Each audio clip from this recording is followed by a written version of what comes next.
Hello दोस्तों। तो मैं आज आपको कक्षा 12वीं का गणित का अध्याय 3 मैट्रिक्स पढ़ाऊंगा। मैंने इसके पहले एक और वीडियो बनाई है, ये उसके बाद का वीडियो है। मैं उसकी वीडियो की लिंक डिस्क्रिप्शन में दे दूंगा, आप पहले उसे देखिए, फिर इसे देखना, आपको बहुत अच्छे से समझ आएगा।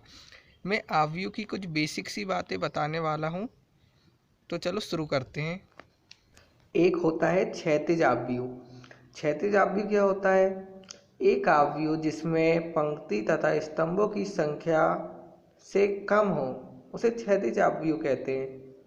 मतलब कि पंक्तियों की संख्या ज़्यादा हो और स्तंभों की संख्या कम हो, उसे क्षैतिज आव्यूह कहते हैं। मैं आपको एक एग्जाम्पल के ज़रिए समझाता हूँ। जैसे एग्जाम्पल दिया है एक आव्यूह है, वो 2/4 का आव्यूह है। 2/4 मतलब 2 पंक्ति और 4 स्तंभ है, तो इसे 2/4 का क्षैतिज आव्यूह कहेंगे। अब आप सोच रहे होंगे कि पंक्ति किसको कहते हैं और स्तंभ किसको कहते हैं। तो पंक्ति ये आड़ी वाली लाइन को कहते हैं और स्तंभ ये खड़ी वाली लाइन को कहते हैं। अब अपन अगले इसमें आते हैं। तो अपना अगला है ऊर्ध्वाधर आव्यूह। ऊर्ध्वाधर आव्यूह क्या होता है? एक आव्यूह जिसमें पंक्तियों की संख्या स्तंभों की संख्या से अधिक हो तो उसे ऊर्ध्वाधर आव्यूह कहलाता है। तो मैं आपको इसे एग्जाम्पल के ज़रिए समझाता हूँ। तो एग्जाम्पल है a बराबर एक 4/2 का आव्यूह है। 4 मतलब स्तंभों की संख्या और 2 मतलब पंक्ति की संख्या। इसमें स्तंभ ये खड़ी वाली लाइन है और आड़ी वाली लाइन पंक्ति है। मेरा कहने का मतलब है, जिस भी आव्यूह में स्तंभ ज़्यादा और पंक्ति कम हो उसे अपन ऊर्ध्वाधर आव्यूह कहेंगे। तो अब अगला आता है वर्गाकार आव्यूह। वर्गाकार आव्यूह क्या होता है? एक आव्यूह जिसमें पंक्ति की संख्या स्तंभों की संख्या दोनों बराबर होती है उसे वर्गाकार आव्यूह कहलाता है। कहने का मतलब है कि इसकी कोटि समान होना चाहिए। अगर आपको कहीं भी जिसकी भी कोटि समान मिले उसे अपन वर्गाकार आव्यूह कहेंगे। आप सोच रहे होंगे कोटि किसको बोलते हैं? मैंने ये बाजू में 3/3 लिखा हूँ, इसी को कोटि कहते हैं। कहने का मतलब है पहले स्तंभों की संख्या फिर पंक्तियों की संख्या को कोटि कहते हैं। इसे गुणित नहीं पढ़ते, इसे बाई पढ़ते हैं। अब आता है विकर्ण आव्यूह। विकर्ण आव्यूह क्या होता है?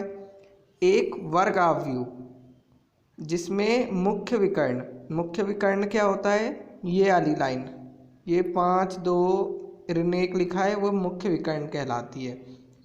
मुख्य विकर्ण पर स्थित अवयवों के अतिरिक्त, मतलब इस अवयवों के अतिरिक्त सभी अवयव शून्य हो, मतलब ये सभी अवयव शून्य हो तो इसे अपन विकर्ण आव्यूह कहते हैं।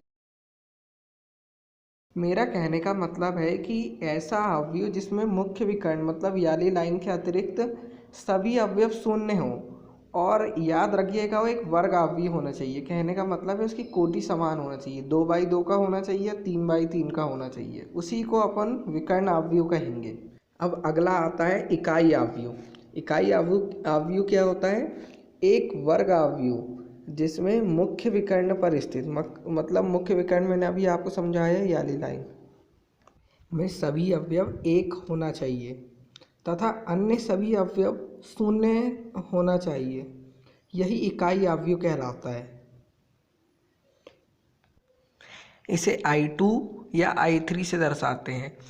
I2 मतलब 2/2 का इकाई आव्यूह, I3 का मतलब 3/3 का इकाई आव्यूह। मैंने एग्जाम्पल में दिखाऊं कि ऐसा होता है। नीचे करके मैंने एक नोट भी लिखा हूँ। नोट में क्या लिखा है?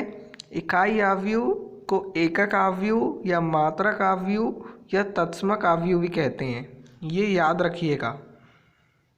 अब चलते हैं अगले पे। एकल आव्यूह। एकल आव्यूह क्या होता है?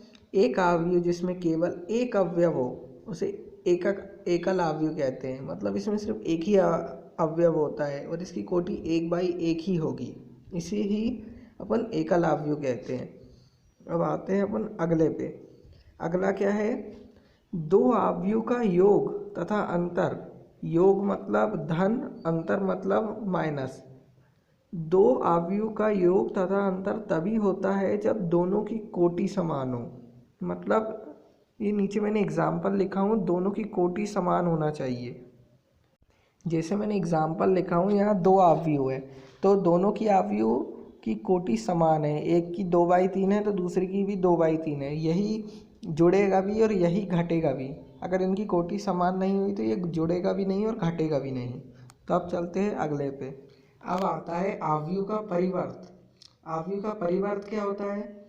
दी गई अवयव में पंक्ति को स्तंभ में तथा स्तंभ को पंक्ति में बदलने पर जो अवयव प्राप्त होता है उसे हम अवयव का परिवर्त कहते हैं। कहने का मतलब है कि अपन पंक्ति को स्तंभ में और स्तंभ को पंक्ति में कन्वर्ट कर देते हैं तो उसे अपन उसका परिवर्त कहते हैं। इसे अवयव ए के परिवर्त को a डैश या a की घात t से दर्शाते हैं। जैसे कि मैंने एक एग्जाम्पल दिया हूँ, a बराबर क्या है? 1 2 3 4।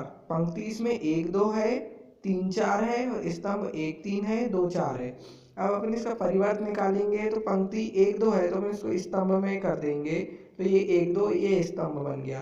अब ये 3 4 वाली सेकंड पंक्ति है, इसको अपन सेकंड स्तंभ में बना देंगे तो सेकंड स्तंभ में क्या बन गया? 3 और 4। तो ये बन गया इसका परिवर्त। अब आते हैं परिवर्त संबंधित गुणधर्म। मतलब ए डैश का डैश, मतलब परिवर्त ए का परिवर्त ए होता है। ए धन बी का पूरे का परिवर्त ए परिवर्त धन बी परिवर्त, और ए माइनस बी का पूरे का परिवर्त क्या होता है? ए माइनस बी। मैंने यहाँ प्लस लगा दी हूँ, यहाँ माइनस आएगा। हाँ, और इसके बाद आता है ए इंटू बी पूरे का परिवर्त। तो क्या आएगा? ए बी परिवर्त और ए परिवर्त। और इसके नीचे क्या है? के और ए पूरे का परिवर्त। तो क्या आएगा? के और ए का परिवर्त। इसके बाद की वीडियो में जल्दी लाऊंगा। Thanks for watching.